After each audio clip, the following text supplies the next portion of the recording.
नमस्कार, जोहार। मैं संजय और आप देख रहे हैं न्यूज झारखंड। चलिए जानते हैं सुबह से लेकर शाम तक की तमाम बड़ी खबरों को। पहली बड़ी खबर की बात करें तो यूजी नीट की परीक्षा में ज्वेलरी व पर्स ले जाने की इजाजत नहीं, ले जा सकेंगे ट्रांसपेरेंट वाटर बोतल। यूजी नीट 2021 की ऑफलाइन परीक्षा कल रविवार को होगी। झारखंड के 4 जिले रांची, बोकारो, जमशेदपुर और हजारीबाग में परीक्षा केंद्र बनाए गए हैं। इस परीक्षा में राज्य भर के करीब 30,000 परीक्षार्थी शामिल होंगे। आपको बता दें कि कोरोना महामारी के बीच इस ऑफलाइन परीक्षा का आयोजन कोरोना गाइडलाइन का पालन करते हुए किया जाएगा। अभ्यर्थी परीक्षा केंद्र पर ट्रांसपेरेंट वाटर बोतल ले जा सकेंगे, जबकि ज्वेलरी एवं पर्स ले जाने की अनुमति नहीं होगी। नीट 2021 की परीक्षा दोपहर बाद 2 बजे से शाम 5 बजे तक होगी। अभ्यर्थियों को सुबह 11:40 से परीक्षा केंद्र पर प्रवेश दिया जाएगा। एडमिट कार्ड वेबसाइट neet.nta.nic.in से प्राप्त कर सकते हैं। एडमिट कार्ड डाउनलोड करने के क्रम में विद्यार्थियों को अपना आवेदन नंबर और जन्मतिथि जानकारी देनी होगी। झारखंड की राजधानी रांची में यूजी नीट की परीक्षा को लेकर 20 परीक्षा केंद्र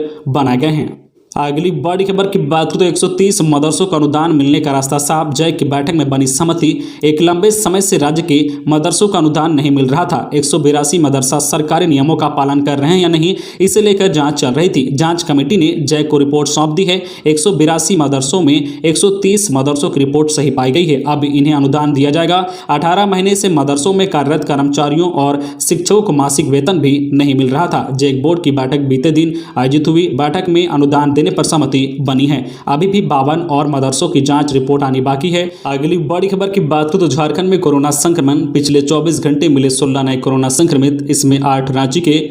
राज्य में पिछले 24 घंटे में 16 नए कोरोना संक्रमित मिले हैं, इसमें 8 संक्रमित रांची जिले से शामिल हैं। वहीं धनबाद, पूर्व सिंहभूम, पश्चिमी सिंहभूम में 2-2, जबकि बोकारो और लातेहार में 1-1 संक्रमित मिले हैं। वहीं राज्य में 28 संक्रमित स्वस्थ हुए हैं। राज्य में कुल एक्टिव केस की संख्या अब 142 पर पहुंच गई है, जबकि रांची जिले में कुल 92 एक्टिव केस बचे हुए हैं। राज्य में अब तक 5,133 लोग की कोरोना से मौत हो गई है। अगली बड़ी खबर की बात करें तो पारा शिक्षकों का धैर्य जवाब दे रहा है मोर्चा। एकीकृत पारा शिक्षक संघर्ष मोर्चा का शिष्टमंडल पिछले दिन मंत्री जगन्नाथ महतो से मिला। मोर्चा ने बिहार मॉडल के आधार पर निर्मित नियमावली को अविलंब लागू करने का आग्रह किया है। मोर्चा ने स्पष्ट किया है कि अब पारा शिक्षकों का धैर्य जवाब दे रहा है, अतः नियमावली जल्द कैबिनेट से पारित हो। शिक्षा मंत्री ने स्पष्ट किया है कि झारखंड शिक्षा परियोजना परिषद के SPD के स्थानांतरण विधानसभा सत्र और 12 सितंबर तक अवकाश के कारण विलंब जरूर हुआ है, लेकिन सरकार की मानसा स्पष्ट है।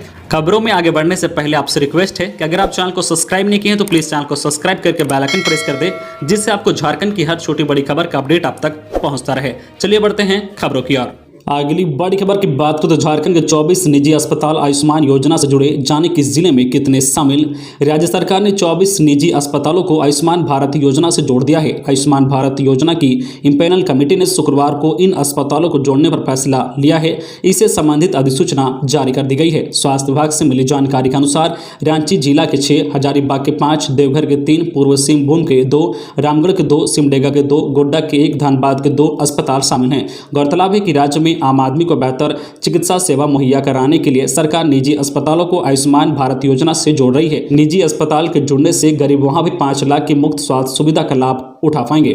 अगली बड़ी खबर की बात करें तो रांची के खलारी में टेंट हाउस गोदाम में लगी आग, 30 लाख की संपत्ति जलकर खाक। रांची जिला अंतर्गत खलारी थाना क्षेत्र में शुक्रवार की देर रात एक टेंट हाउस में आग लग गई। इसमें करीब 30 लाख रुपए मूल्य का सामान जलकर खाक हो गया है। घटना खलारी रेलवे स्टेशन से दक्षिण बसे गोकुल नगर स्थित मोनू टेंट हाउस के गोदाम में हुई है। शुक्रवार देर रात करीब 3 बजे पड़ोस के लोगों ने आग लगने की जानकारी मिली। थाना क्षेत्र के ही महावीर नगर में रह रहे टेंट हाउस के संचालक मोनू गुप्ता को तत्काल जानकारी दी गई। तब तक आग भीषण रूप ले चुकी थी। स्थानीय पुलिस की पहल पर करीब 3:45 बजे CCL से दमकल आ गया। आग इतनी भीषण थी कि दमकल को भी 3 बार पानी भरकर लाना पड़ा। अगली बड़ी खबर की बात करें तो हंगामा करने वालों की पुलिस कर रही है पहचान। झारखंड विधानसभा में नमाज के लिए कमरा आवंटित करने के मामले में विधानसभा का घेराव करने में शामिल वैसे भाजपा नेता और कार्यकर्ताओं की पहचान की जा रही है, जिन्होंने रोके जाने पर पुलिस के साथ मारपीट की थी। और इसके अलावा आसू पार्टी के नेताओं को भी चिन्हित किया जा रहा है, जिन्होंने मोराबादी मैदान बयान से सीएम आवास का घेराव करने जाते समय सुरक्षा व्यवस्था में लगे पुलिसकर्मियों से उलझ गए थे। सिटी एसपी सौरभ ने बताया कि बुधवार को हुए दोनों मामलों में सीओ रांची अमित भगत और ओरमांझी अंचल अधिकारी विजय केरकेटा की ओर से धुरवा और लालपुर थाना में नामजद प्राथमिकी दर्ज कराई गई है। घटना के समय पुलिस टीम द्वारा कराई गई वीडियो और स्टिल फोटोग्राफी में नामजद के अलावा अन्य की पहचान की जा रही है। सभी को पुलिस के स्तर से जल्द ही नोटिस भेजा जाएगा। इसके बाद आगे की कार्रवाई की जाएगी। अगली बड़ी खबर की बात करें तो पीएम के जन्मदिन पर विशेष टीका अभियान। प्रधानमंत्री नरेंद्र मोदी के जन्मदिन पर 17 सितंबर को भाजपा कार्यकर्ता देश भर में विशेष अभियान चलाकर अधिक से अधिक लोगों को कोविड टीके के लिए प्रेरित करेंगे। भाजपा अध्यक्ष जेपी नड्डा ने कहा है कि पार्टी कार्यकर्ता लोगों की मदद करेंगे। अगली बड़ी खबर की बात करें तो झारखंड में फिर बढ़ने लगी संक्रमितों की संख्या। रांची में 4 दिन में 49 कोरोना पॉजिटिव मिले। राज्य में कोरोना संक्रमितों की संख्या फिर से बढ़ने लगी है। राज्य में एक्टिव केस की संख्या 142 तक पहुंच गई है। इसमें सबसे ज्यादा रांची में संक्रमित हैं। स्वास्थ्य विभाग के पिछले 4 दिनों के आंकड़े के अनुसार रांची जिला में 49 नए संक्रमित मिले हैं। 10 सितंबर को रांची जिले में एक्टिव केस की संख्या बढ़कर 92 पहुंच गई। 7 सितंबर को यह संख्या 76 थी। वही ठीक होने वालों की संख्या कम हुई है। रिम्स के क्रिटिकल केयर विशेषज्ञ डॉक्टर प्रदीप भट्टाचार्य ने बताया है कि कोरोना की संभावित तीसरी लहर का खतरा अभी टला नहीं है। ऐसे में सतर्कता अब भी जरूरी है। लोग भीड़ में जाने से बचे और कोरोना गाइडलाइन का पूरी तरह से पालन करें। पर्व और त्यौहार के शुरू होने से संक्रमण बढ़ा है क्योंकि लोग की आवाजाही बढ़ी है। इधर टीकाकरण में भी तेजी आई है। अगली बड़ी खबर की बात करें तो झारखंड से 4 पहिया वाहन चुराकर भाग रहे चोरों के मंसूबे पर बिहार पुलिस ने फेरा पानी। गया में पकड़े गए। गया जिले के फतेहपुर पुलिस ने शनिवार को पहाड़पुर मोड़ के पास चोरी के बेलोरो के साथ 2 युवकों को गिरफ्तार किया है। थाना अध्यक्ष मनोज राम ने बताया कि शनिवार की सुबह गुप्त सूचना मिली थी कि झारखंड से एक 4 पहिया वाहन की चोरी कर चोर जंगल के रास्ते फतेहपुर जा रहे हैं। सूचना के आधार पर पीटीआई मनोज कुमार सिंह के नेतृत्व में जिला बल के जवानों के द्वारा पहाड़पुर फतेहपुर सड़क मार्ग पर चोरों को पकड़ने के लिए जाल बिछाया गया। इसी दौरान झारखंड नंबर का बेलोरो वाहन आती दिखी। पुलिस के द्वारा वाहन को रोकने का इशारा किया गया पर वाहन पर सवार 3 युवक वाहन को छोड़कर भागने लगे। पुलिस बल के द्वारा काफी दूर तक उनका पीछा किया गया। इस दौरान 2 युवकों को पकड़ लिया गया है। फतेहपुर पुलिस ने वाहन को जब्त कर थाना ले आई है। वही गिरफ्तार दोनों युवकों से पूछताछ कर रही है। अगली बड़ी खबर की बात करें तो जेईई एडवांस के लिए रजिस्ट्रेशन। आज से जेईई एडवांस की परीक्षा के लिए शनिवार से रजिस्ट्रेशन शुरू हो गया है। वेबसाइट www.jeeabd.ac.in से अभ्यर्थी 16 सितंबर तक आवेदन कर सकते हैं। परीक्षा में सत्र 2020 के जेईई मेंस में सफल हुए विद्यार्थी भी शामिल हो सकेंगे। यह वैसे विद्यार्थी होंगे जो कोविड-19 के कारण बीते वर्ष जेईई एडवांस में शामिल नहीं हो सके थे। देश भर के 23 आईआईटी संस्थानों में प्रवेश के लिए जेईई एडवांस की परीक्षा आईआईटी खड़गपुर की मेजबानी में 3 अक्टूबर को होगी। इस वर्ष जेईई एडवांस परीक्षा के लिए मेंस परीक्षा उत्तीर्ण होने वाले सिर्फ 2,50,000 अभ्यर्थी रजिस्ट्रेशन कर सकेंगे। अगली बड़ी खबर की बात करें तो पटना और रांची के बीच प्रतिदिन मिलेगी सीधी फ्लाइट। जानिए किराया। बिहार के पटना और झारखंड के रांची के बीच सीधी फ्लाइट सेवा का संचालन शुरू हो गया है।